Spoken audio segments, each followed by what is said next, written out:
You are Locked On Wolverines, your daily podcast on the Michigan Wolverines, part of the Locked On Podcast Network.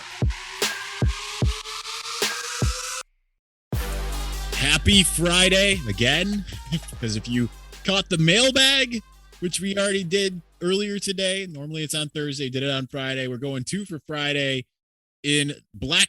Well, I'm just going to say Friday 18 million times. So I'm going to stop now and I'm bringing Jake Butt, former Michigan tight end, Mackey Award winner.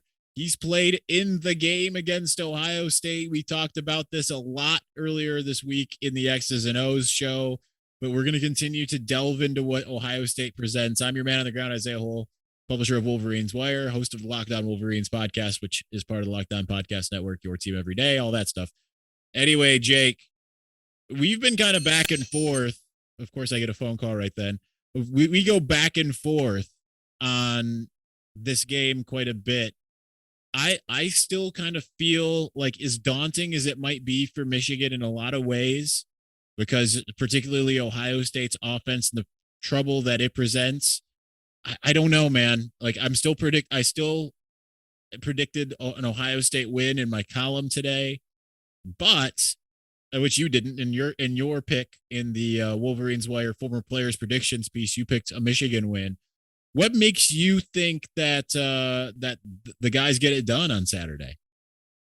Well, first off, Isaiah, it feels this day is basically the night before Christmas. And with all the implications going into tomorrow, with both teams rated as highly as they are, and really playing for the chance to go to the Big Ten championship, this is freaking awesome. And this is what you really want as a fan, is to see your team go out there with a chance to do what they set out to do, going all the way back to the beginning of the year. So, it's going to take our best shot. Ohio State is a very talented football team, as they always are. Ryan Day is a really good coach, probably one of the better coaches in the country.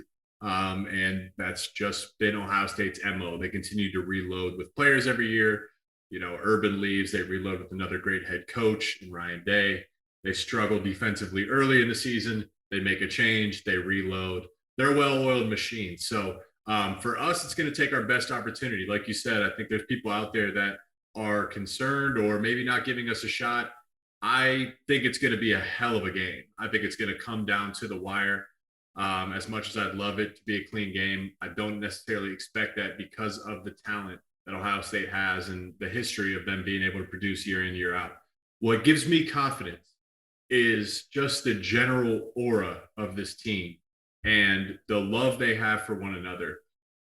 When you go into a big game like this, it takes more than just talent or skill, or it even takes a little bit of luck, absolutely. But there's going to be times in this game where they get tested, where the ball doesn't go their way or a call doesn't go their way, as all Michigan fans know. At that point, you have to have trust in one another, you have to believe in one another, and you have to have love for one another. And that goes from the players to the coaches amongst themselves, the players amongst themselves. It's throughout the whole program. But that's what we've been talking about this entire year on our show, Isaiah, is it seems like these guys have unbelievable leadership, starting with Coach Harbaugh and some of the changes he's made and the changes he's made in his staff, and as well as our senior leadership and some of these veteran guys that have been around for a while. And Aiden Hutchinson, obviously, is essentially an NFL player that we have on our defense. The leadership that we have on this team is critical in a game like this, when you're going to be tested multiple times throughout. So we're going to lean on our veteran players. When we need plays to be made, I expect Aiden Hutchinson to get in there and make it tough on CJ Stroud. I expect David Ojabo to compliment him really well.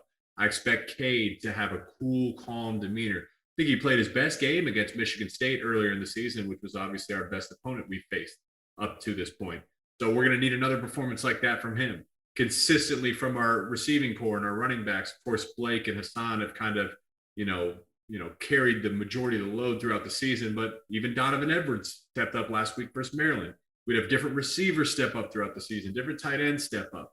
We're going to need everybody's best shot tomorrow, but why not us, man? That's the way I think about this is why not us? I don't know who's going to win tomorrow, but I'll bet on my team. I'll bet on Coach Harbaugh, the home game.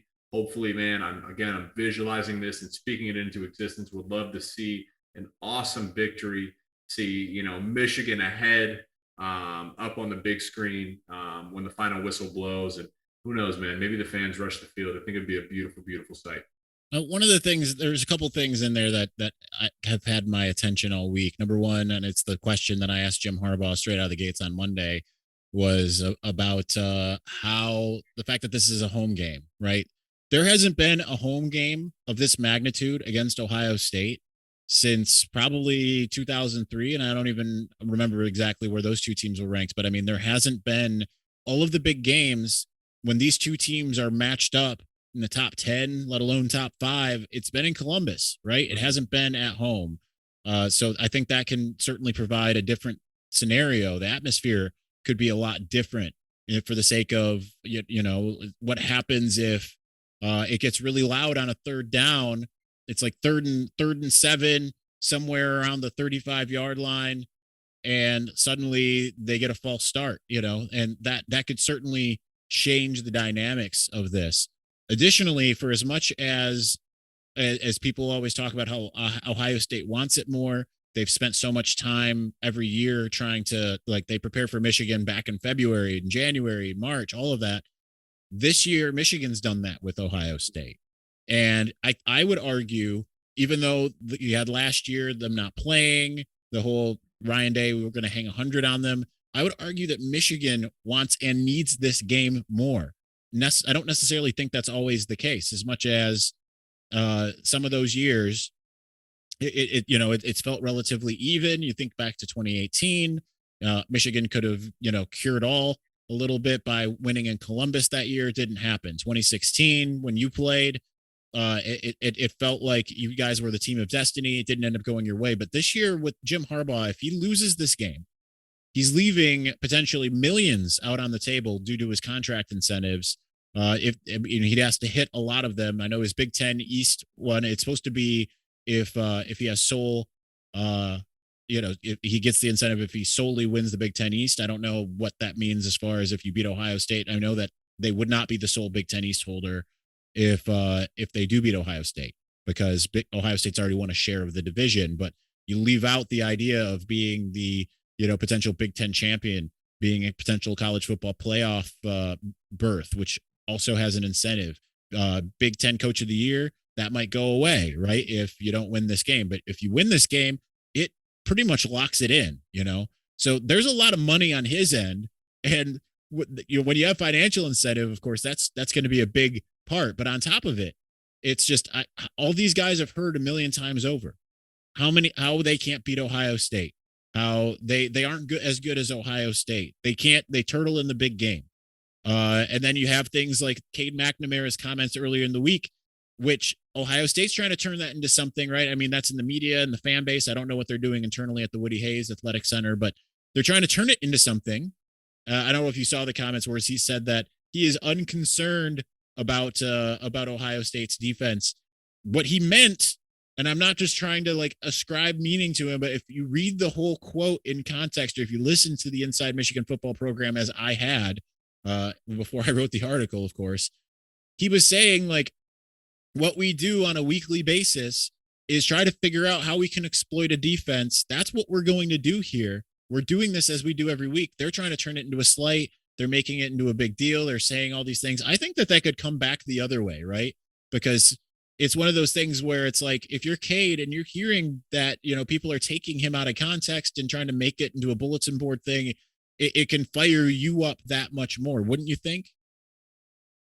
I mean, Isaiah, I'll tell you the truth here from a player's perspective. And I get it that there's media that gets played into this, but if you need a comment, and this goes for Ohio State's locker room and this goes for our locker room, if you need a comment to get you more fired up to play, then that means you were unprepared. Nothing should need to be said to get absolutely 100% out of you this Saturday. And that goes for both teams. So if Cade says that, does that get Ohio State more fired up? No, I don't think so. I think they'd be fired up to the max anyways. If they say something, does that get us more fired up? No, it better not. It better not. We should be tapped out, draining the tank tomorrow, regardless of what's said, regardless of the score on the scoreboard, regardless of how much time's left in the game. Every single play should be played like it's your last. That is how big this game is, and that's what this rivalry means. So, listen, does this game mean more to Ohio or Michigan? Do we need it more? Hell yes. Yes, we do. Yes, we do. It's been way too long. The tide needs to be turned. It is that important for our program, for Coach Harbaugh, for the future of recruiting and our seniors. We need to prove that we can win this big game, not just play good in this big game. And we have the guys to do it. We have the coaches to do it. We have the scheme to do it. It's there for the taking. But absolutely, we have more riding on this. Ohio State can always fall back on their body of work in recent years. We don't have that same rapport or respect on a national level. Ohio State is one of those teams that will be consistent, almost like Alabama, that will consistently be a top 5 team in the preseason, just out of respect for who they are as a program and for, a coach like Ryan Day. They've proven it and they've earned it. This is our chance to take a step in the right direction towards getting the Block M back at that level of respect on a national level. All right, we're going to continue by moving into kind of some of the matchup stuff, getting actually into what you feel like we need to see tomorrow. We'll get into all of that here in a moment. But before we do, I do have to tell you a little something about NetSuite, because this is it. This is the putt to win the tournament. You sink it, the championship is yours. But on your backswing, your hat falls over your eyes. Is this how you're running your business? Poor visibility because you're still relying on spreadsheets and outdated finance software? To see the full picture, you need to upgrade to NetSuite by Oracle. NetSuite is the #1 cloud financial system to power your growth with visibility and control of your financials, inventory, HR, planning, budgeting, and more. NetSuite is everything you need to grow all in one place. With NetSuite, you can automate your processes and close your books in no time while staying well ahead of your competition. 93% of surveyed businesses increased their visibility and control after upgrading to NetSuite. So over 27,000 businesses already use NetSuite, and right now through the end of the year, NetSuite is offering a one-of-a-kind financing program to those ready to upgrade to NetSuite at netsuite.com/lockedon. So head to netsuite.com/lockedon for special end-of-the-year financing on the #1 financial system for growing businesses. That's netsuite.com/lockedon. All right, Jake. So when we talk about the matchups, I think Michigan is somewhat uniquely qualified from a defensive standpoint to be able to handle Ohio State's offense to some degree. I mean, you look at the fact that it's the best passing defense they have faced so far. It's the second-rated defense they've faced. Minnesota was the #1 as far overall when you look at the body of work that we've seen so far. #4 in the country to Michigan being #9 or #10, depending on what site you look at. Some of them have Michigan just like a couple points ahead of Alabama. But obviously the big scary thing in this game is CJ Stroud and those 3 wide receivers. We've talked about Aiden Hutchinson and David Ajabo's impact, but what else are you looking for when it comes to the Michigan defense, when it comes to going up against the Ohio State offense? Yeah, well, let's just start with what Ohio State's offense does, and this is what they've done for a while. They have explosive athletes everywhere, so that's the foundation to this recipe. Is they have guys that can turn a 2-3 yard pass into a touchdown at every position and probably standing on their sideline. CJ Stroud is obviously a quarterback that can make any throw that's asked of him, and he's a playmaker as well. He can create when something isn't necessarily there. But what Ohio State does really well is they mix in and they try to, I guess, divide and conquer your defense. Is they run a lot of jet sweep motions. They'll do the quick jet sweep handoff. Sometimes they'll do a play fake and hand it to the running back going back the other way. Sometimes it'll be a play action and they'll try to get behind you. And the reason that these things work is because when they do run the jet sweep, everyone knows that whoever's getting the ball can gash you. Whatever receiver it is that they have, if they get that ball, they can turn that jet sweep from a 5-yard gain into a touchdown. We've seen that time and time again. So what it's going to start with, and what Michigan has, our only, I guess, shortcoming this year has been distracted eyes, undisciplined eyes, where we need all 11 guys playing the exact assignment. So If they do play action on that jet sweep, what they try to do is run vertical routes behind you and threaten you vertically. They try to get their receivers back behind the back end of our defense, and then CJ Stroud can air it out and get easy points like that, 40, 50-yard touchdowns, one completion, and the drive's over. That's way too easy. We cannot allow that to happen. So if you're a little bit late in the back end getting to the jet sweep, that's okay as long as we have everybody flowing to the ball. We make the tackle when it's there. Because when the play action does come, if you take away those routes, that's when CJ Stroud is going to have to get to his second and third read, which means more time ticking off the play, more time ticking in the pocket, which means Aiden Hutchinson and David Ojabo can get in there and potentially get a sack, strip the ball out, or at least get a quarterback hit. The one thing that they've struggled with is you got a young quarterback in CJ Stroud. If you can rough him up and test him, if you can make him uncomfortable in the pocket, he's young. At some point, the success that Ohio State's had, could it become a negative where it's like, hey, man, don't be the first guy to lose to Michigan, instead of we're always the guy to beat Michigan. Does the thought creep in like, man, am I going to be the first guy to lose to Michigan? And you know how you plant that thought in his head? By getting quarterback hits early and often, by batting down passes, by disguising coverage. Again, he's a young guy, and I think this is where we have Coach McDonald that's done such a great job of, in years past, we would line up and everyone knew what defense we were running. This year, we do a lot better job of disguising coverage. Sometimes we look like we're sitting in zone and we bring a blitz and play man. Sometimes we look like we're playing man and we drop into zone. That's tough on a quarterback. And for the picture to change from pre-snap to post-snap, you have to be able to think on a fly and then change your reads and then execute on top of that. So uniquely fit to play Ohio State? Absolutely. But is this offense extremely talented and extremely explosive? Yes. So I'd say, yes, we are going to be Ohio State's biggest test defensively, but that's not enough. You have to go out there and execute on it and prove your worth. So it'll be our biggest challenge too.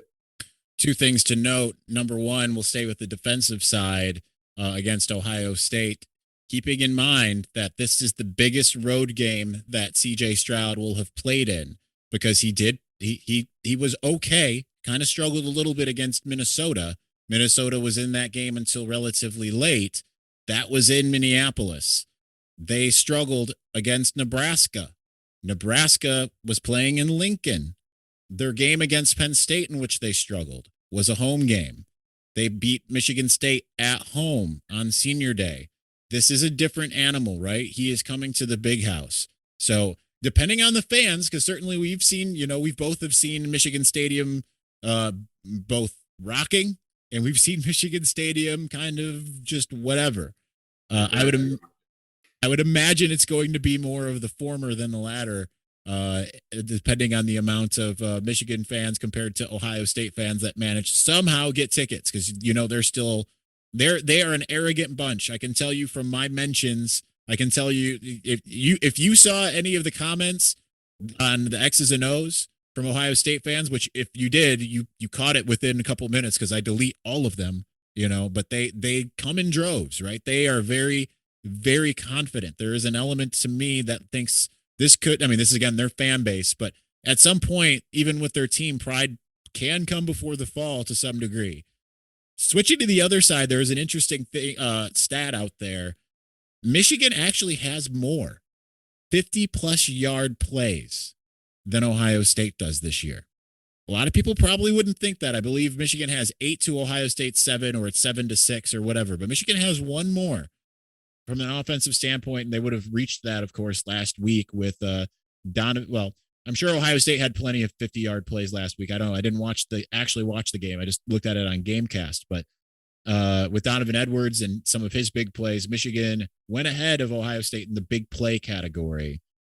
So what do you think or not necessarily think that, but what do you expect to see from the Michigan offense against what has been a very good run defense for the last 8 weeks or so, or not 7 weeks from Ohio State? Well, I guess a little bit longer than that, 8-9 weeks, but not as good of a pass defense per se. What do you expect to see?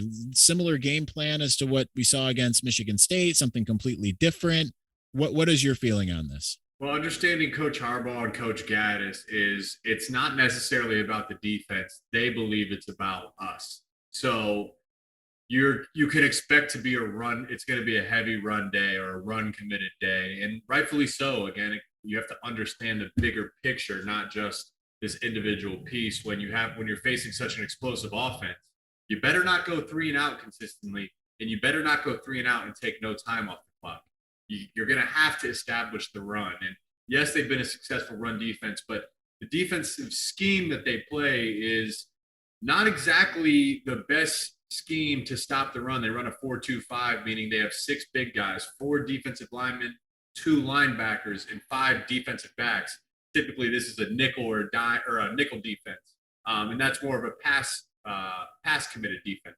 So for us, I think we're probably going to be the best offensive line and rushing attack Ohio State's faced. I mean, Michigan State is obviously very talented, but what they did last week was exactly what we said not to do. They dropped a number of passes. They turned the ball over. They went 3-and-out.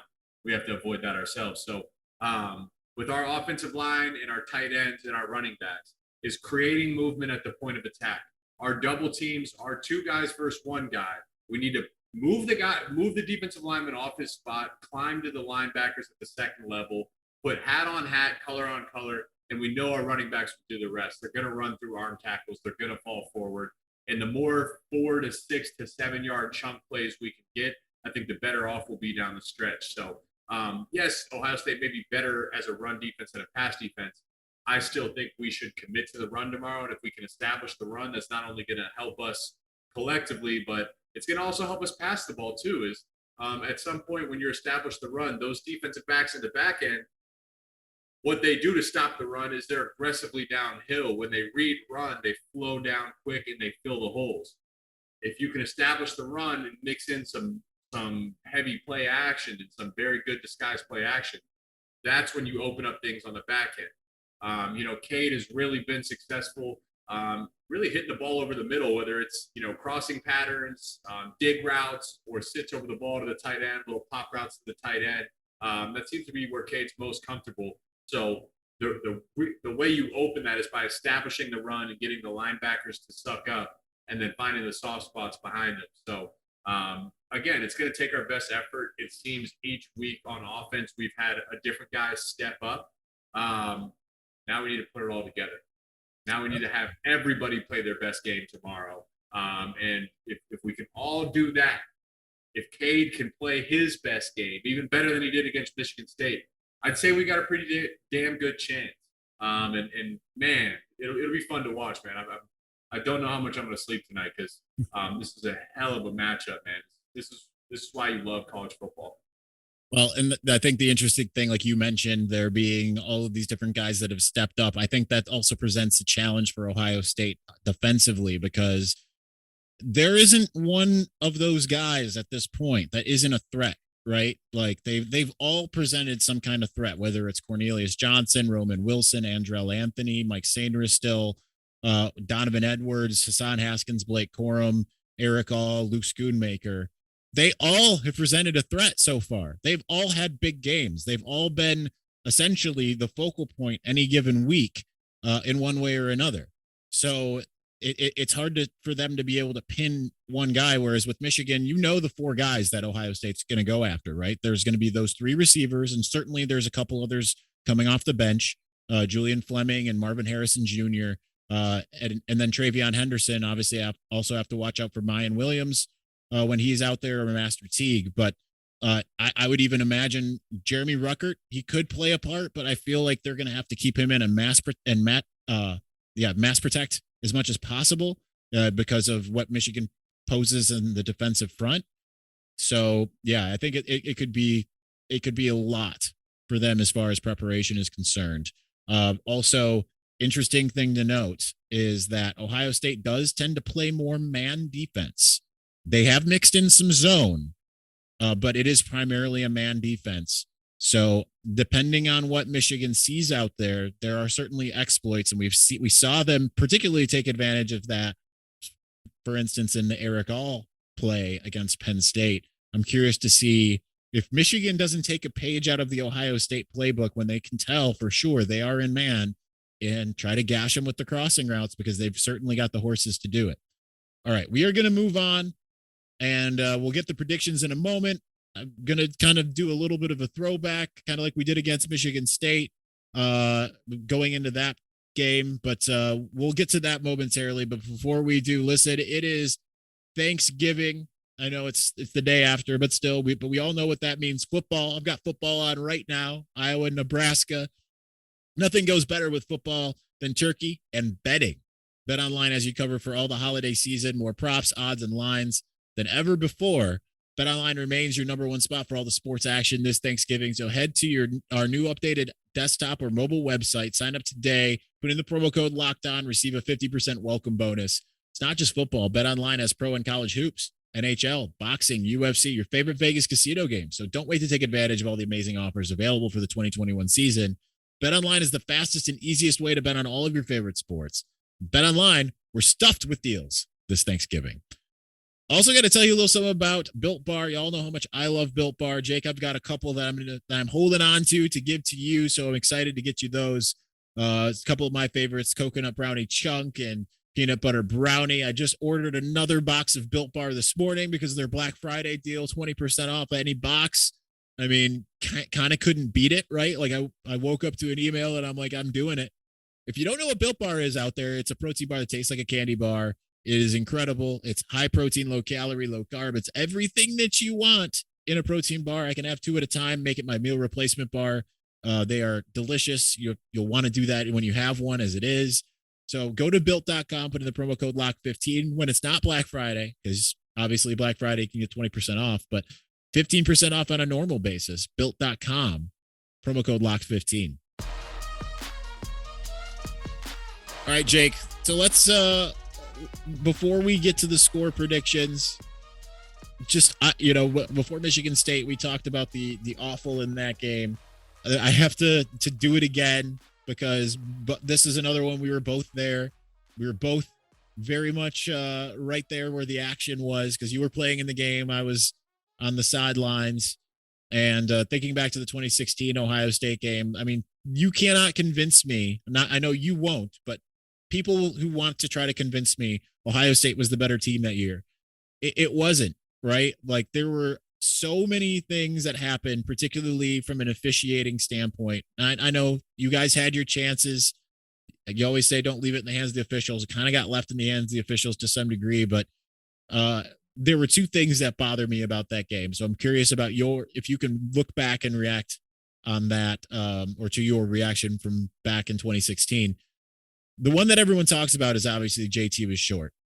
And I mean, I remember looking over on the field, looking at the bench, everyone on the sidelines was celebrating because they thought that he was stopped for the line to gain. And then suddenly they say it's a first down. The stadium was silent. And then, review comes back and says, oh, he made the line to gain, or the call on the field stands. But the one to me that's more egregious, you were on the sidelines at this point, it was a 3rd down and long, very long. And JT Barrett drops back and he throws a down the middle of the field, relatively long pass into the middle of the field, way over the head of his receiver. But Delano Hill is called for pass interference, even though that ball was certainly, in my eyes, not catchable. And that extended their drive. They scored in order to tie the game with I believe it was a field goal in order to bring it to overtime. What do you remember about that game in that light? And how did it feel being on the team during that game? That play is the one that stands out to me. I mean, JT was short play is obviously super subjective. If you ask 100 people in the room, 50 might say one thing and 50 might say the other. But that play, not only was it way over his head, it was a questionable call, even if it was on target. It was a bang, bang play. Like that. But at the time that Delano went up to bat the ball down, the ball was passing right over their head. It was a bang, bang play regardless. Really don't think you can make that call in that situation. But, I mean, it just comes with being a Michigan fan, I guess, is you have to understand it as a player is no one's coming to save you, especially in these big games. The officials aren't going to be in our side. The best we can hope for is a balance in an evenly called game. That's all we can hope for. But a couple of things I remember, man, is I remember early in the game, our defense was shutting them down. They could not move the ball. It was 3 and out after 3 and out. And I'm like, and I knew those guys were studs. Our defense was studs. We were just littered with NFL players. You start to think as an offense, like if we were moving the ball pretty well as well, we're like, man, we are much better than these guys. Like we're gonna win this game, you know. And normally I don't ever think like that in the middle of the game, but obviously with that being Ohio State, myself being from Columbus, your mind goes there. It's like, hey, we're gonna win this game. And then there's just football is such a game of moments where singular moments matter because there's momentum shifts. And there's a couple plays where we made mistakes. Coming out of the second half, we had a chance to go up by 3 scores, and we're down on the goal line on the 6-inch line. And we have a fullback dive called to Khalid Hill, which had like a 90% success rate on the season. If you just handed it to Khalid, he was going to get you a yard. And we fumbled the snap, and they recovered the ball. And that not only took 7 points away from us, but it gave them a chance to move the ball out and essentially reset on defense. That's 7 points left on the board. It's absolutely critical. There was another time in the back of our end zone where we were running a deep crossing route, play action with JU and Darbo, and their linebacker sunk underneath it. Or I can't remember if it was a linebacker or safety, but we threw an interception. They were able to return it for a touchdown. So right there is 14 points that are swung against us. So beating yourself is the story of the day. We just had untimely turnovers. We had untimely, of course, yes, there was some officiating where there was untimely calls that didn't go in our favor. But we fought all the way to the end.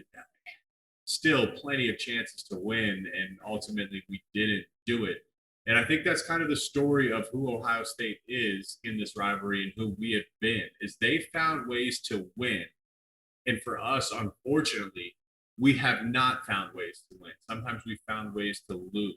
It pains me to say it, but it's frankly the truth, Isaiah, is they don't panic, they don't blink, they don't worry, or they don't even really change who they are. They just trust, and they keep coming back and back and back, and they find ways to connect and win when it matters most. Whereas for us, it's sometimes, even as a fan, I'm starting to see this year, is even when you're winning, sometimes you're just not quite comfortable yet. You're just like, man, can we throw that haymaker and connect and really just put them away and take their will? But for some reason, even when we're winning, Michigan State game, we're up by 16 points, only 2 scores.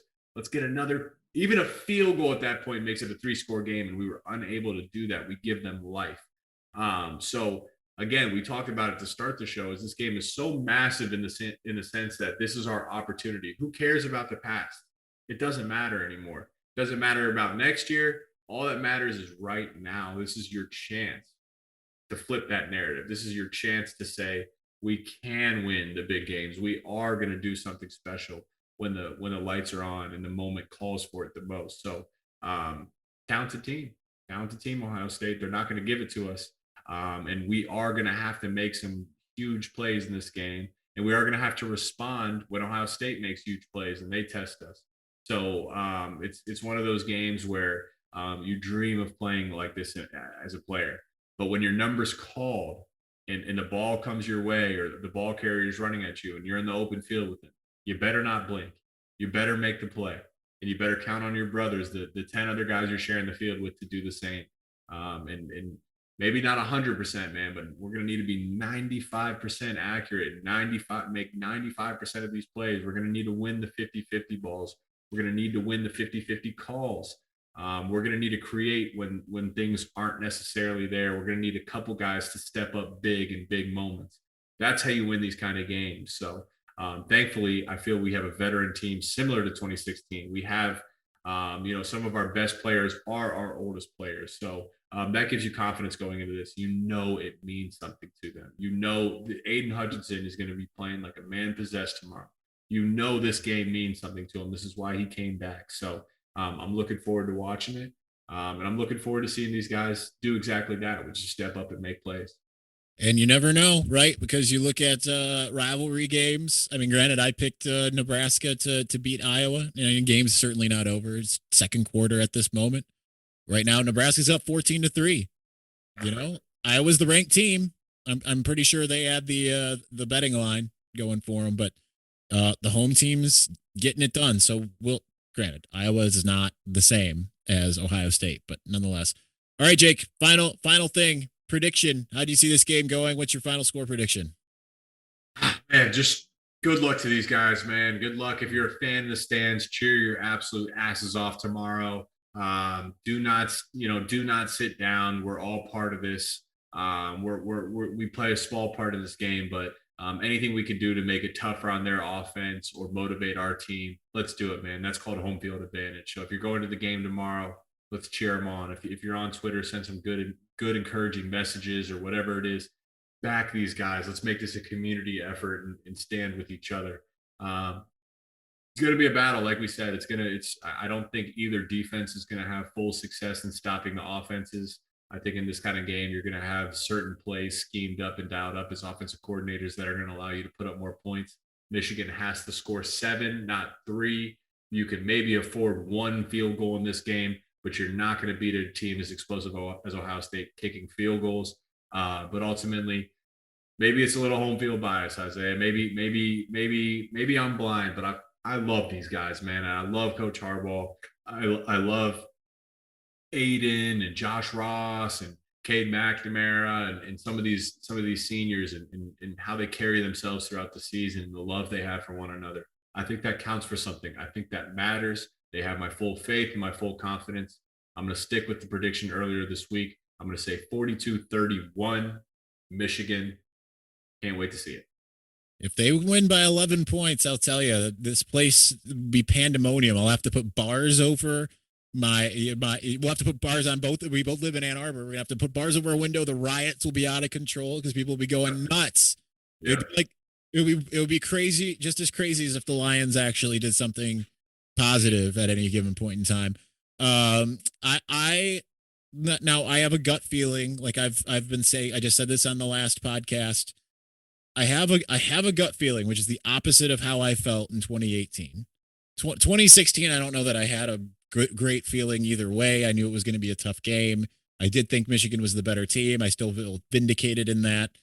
But in 2018, with everyone saying, all right, it's going to clearly be Michigan, like basically the only people that picked Ohio State were like the homeristiest homers. I definitely didn't say that right, but there were people that wear, Ohio State gear to Ohio State games. So I guess some of their media, but nonetheless, I definitely did not feel like, after spending the entire year saying Ohio State is susceptible, I went into Columbus only being able to picture Ohio State winning that game. And that's what happened. I have a different feeling this year in that it's weird because it messes with my logic entirely, because my logic tells me there is no way that Ohio State should lose this game. It is just far too talented across the board, but I can't shake the feeling just how much it means to Michigan, how much more it has to mean to Michigan this year. And I know that's going to upset people in Columbus, but at some point it's going to mean more to Michigan. And this is the one year where it really, to me, does for so many different reasons. So I do feel like Michigan's going to give it a shot, but I have said for a very long time now, I can't pick Michigan to win until I see it.